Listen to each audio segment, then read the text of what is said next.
Johnny Hollywood Case here, and this is an episode of RIZIN Rewind. And we're gonna go over my previous fights leading up to the title shot, starting with Yachi.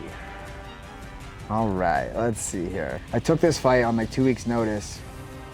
They were looking for a striker, and they offered Yachi, and I couldn't refuse. All right. Cool. I just remember thinking like how jacked he was. His thighs were so big, like he was just a big athlete, you know, big strong guy. It's kind of different too, not being able to throw elbows. There's a lot of opportunities. Do you feel like that's something you'll use in your upcoming fight? Oh yeah. I mean, like mixed martial arts, you know, I like to be complete. Elbows, you know, whatever is in the range, whatever the weapon I need to use at the time is the weapon that I need to use at the time, including elbows, kicks, knees, stomps, punches. Oh, that open stance, I blasted that kick. And right away, he wasn't very good. Yeah, so he didn't move off the center line, which was why I came in hard with that jab and was able to kind of knock him back. And then next thing I know, I closed the range and we were in grappling range, so I got the body lock, took him down. Yeah, it was weird here not being able to elbow.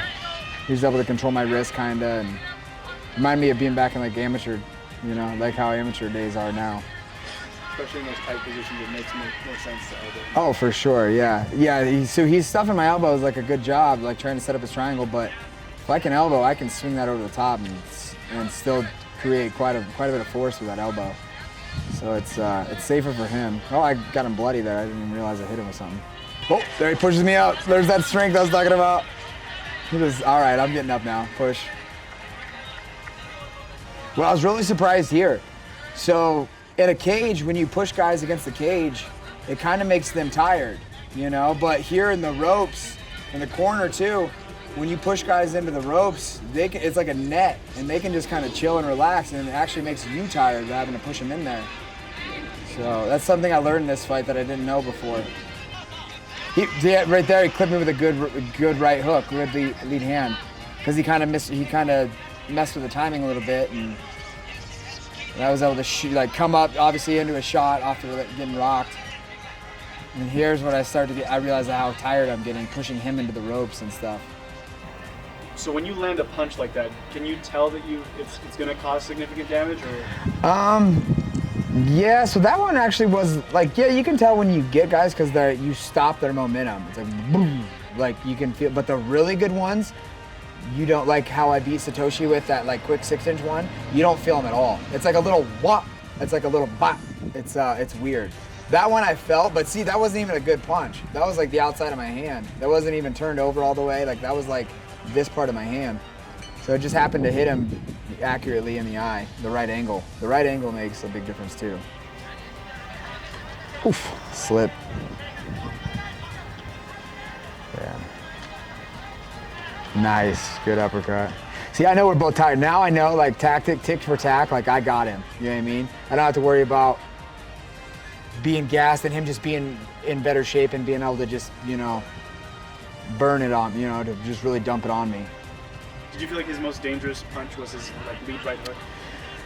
No, I felt like he was dangerous everywhere. Every strike was dangerous, you know what I mean? I felt like he was only dangerous though when he was fast and explosive and able to come forward. And oh, nice left hook. That's what split the eye open.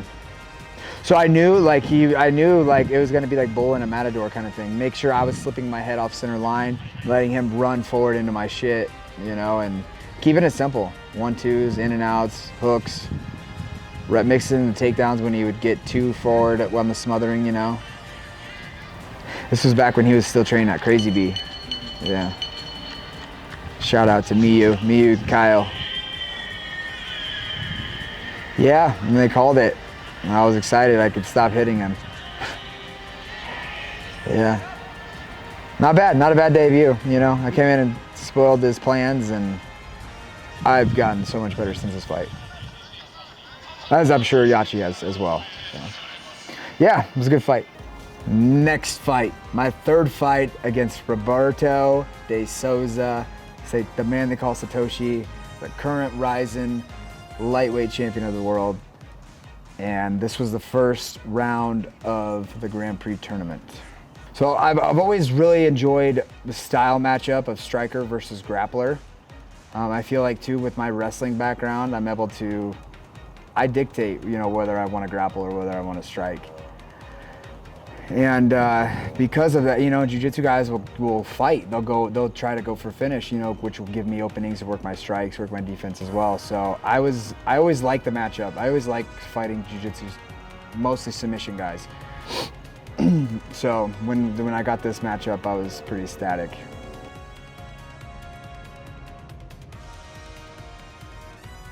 Talking to my kids right there. Love you guys, love you boys. Dad's coming home.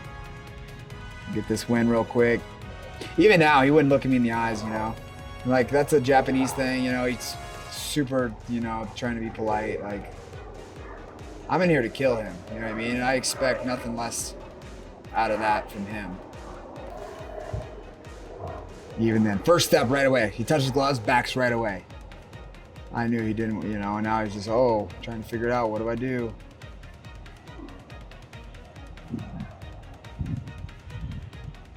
Bink, caught the kick, threw the right hand. Come on, pressuring. Just kept cutting him off, you know, he had nowhere to run. Shot, that was from way far out. I should have been a little bit more ready for that one, but we're still, you know, getting the jitters out. We're still just getting started on the dance, so. That seems like a common strategy from jiu-jitsu players is they like to shoot in and pull guard if you sprawl. That's it. Yeah, had a good arm lock there. I'll go to step over and defend. He goes to stay it up. I cartwheel, punch him in the side of the head for his troubles. Back on the feet. I'm getting him to bite here too. Boom, I know that. Boom, right there. That you can't really see it from that angle. As soon as he hits the ground, he starts tapping and holding his eye. So I hit a back step, right uppercut. Just a real short punch, real 3, 4, 5 inch punch, but hit him right in the orbital bone with my 2 knuckles, and that's what did the damage. He thought he lost an eye or whatever, put his lights out, you know, and as soon as he hit the canvas, I was able to follow up with a nice soccer kick. I've always wanted to get a highlight soccer kick, so it was kind of cool that, you know, I got to do that. So he's got to throw with me, try to get his timing. It was almost right, and not be diving in like that, because he starts diving in like that, he's gonna get hurt. He's gonna run into more than just that short uppercut. So got a nice kick here. That was another mistake he made too. He hit the ground, whether he's hurt or not. Dink right there, short and beautiful. Hurt him. If there's ever a second in this fight where he stops fighting like this, he's gonna get hurt really bad. Like right here, he just tops, no. Because I'm a shark in the water at that point. You know what I mean? There's blood in the water, and I'm eating. Do you think that might have been the first time you've thrown a soccer kick in a fight? That's the first time I threw a soccer kick in a fight, yeah. You must have been really eager to get that. It was so eager. So, you know, like ever since fighting this style, you know, I was like, oh, I gotta get a soccer kick, I gotta get a stomp, I gotta get a knee to the head. You know what I mean? But problem is, when you're fighting, you think it's gonna happen, but it's like, the problem is, these guys know that you're gonna soccer kick them, they're gonna stomp them, so those positions go away quick. So, yeah, just be able in a position where I got like a highlight with a soccer kick it's pretty cool. Yeah, that's a wrap. First round of the Grand Prix is in the bag. Here we are, my final fight with RIZIN against the former champion, Tofik Musayev. Here we go, let's get it underway. I was rocking the blonde hair. So it was like a rite of passage in Iowa. You know, if you qualify for the state wrestling tournament, you dye your hair blonde. So that's kind of why I went the platinum do. Here we go. Now right away, the whole goal was to either pull out the right hand, because he throws that nice right hand, to try to get him to throw the right hand, counter with my check hook over the top, or get him to switch and blast that left kick, in which case I step in with my right hand. So that's what all this bases in. That's why I'm prodding and I'm going towards his power side. Being open stance. Oh, yeah, I knew that kick was coming, so I blasted first. Good. I felt good for this fight, man. Like, you know, despite the outcome, tactically, I up to this point, this is the best I'd ever been. You know, I was doing really well in the gym, and I was ready. I was excited, ready to be a world champion. Stylistically entirely different from Souza.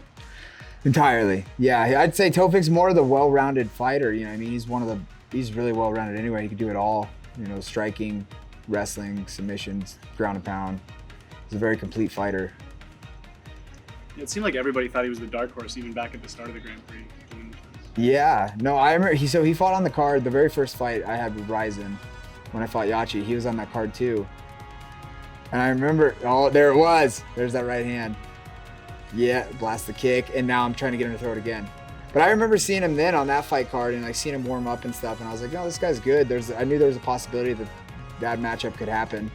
Ooh, that's when he's starting to catch me with the timing. This is where my tactical error made a mistake. Because right there, it was very obvious he was starting to make the adjustment with that right hand, right? But I was like thinking, oh no, like I'm way longer here. I'm way longer. I can do the like right there, watching the fight. I should have realized right there. Again, you see it. Like he's on to me now. He knows what I'm trying to do. And it's evident in how he responded. Right there, wham! Right? Now he's starting to get the timing. He hucked that one with confidence because he thought, okay, I'm in range. You know, to me, that should have been an audible. Start switching up my game plan because he's starting to make the read. Ooh, nice overhand switching there with the brow. Bink, oh, right to the chin. I knew he was gonna come running. Got that double. Here, man, like, I remember getting the takedown, but I still feel wobbly. That's why I kind of fall off here. My wrestling isn't good because I'm still kind of slipped the punt. Yeah, see? It wasn't even very clean of a shot and there it is, man. He kind of overwhelmed me before I really got a chance to get my bearings and start getting my underhooks and get back into the grappling and try to protect myself. You know, it was whatever. But I think, you know, the ref saw me get rocked right before this happened. I think he was thinking, you know, whatever. And, you know, it was a good call. I was hurt. I was a little upset, but, you know, I couldn't stand up there yet. Man, how about that double leg from my butt? That was pretty cool. You know, fighting's such a weird thing. You know, we prepare so hard. We have so much belief in ourselves just because of the sacrifice, the way we perform in the gym, and we sometimes forget that our opponent is also doing the very same and has every ability to win the fight. So I can't wait to wear that title around my waist. Just been envisioning that moment. Yeah, good for him. I'll see you on the 17th, champ.